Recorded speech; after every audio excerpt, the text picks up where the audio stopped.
皆さんこんにちは、ナミフルです。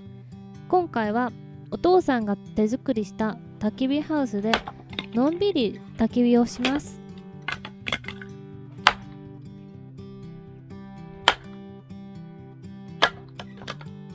このナイフはクリスマスにもらいました。名前も入ってるんですよ。このように木を逆立てます。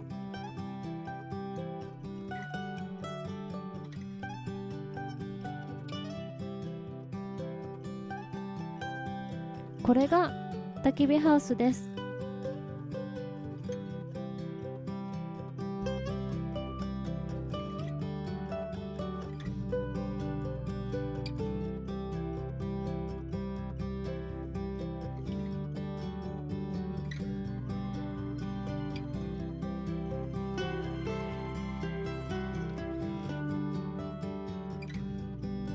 壁に道具がたくさん吊るしてあります。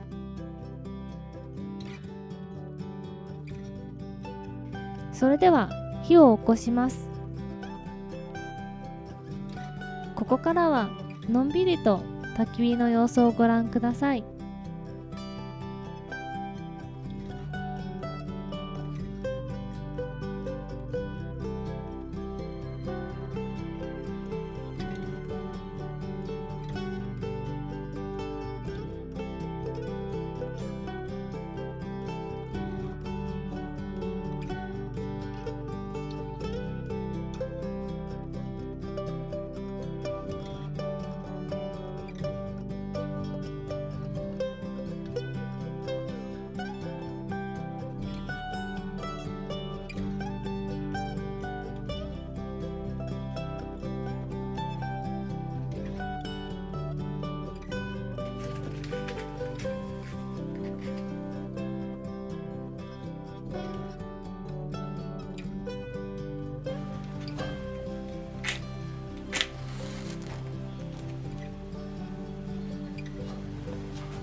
それでは見てくださった方ありがとうございました。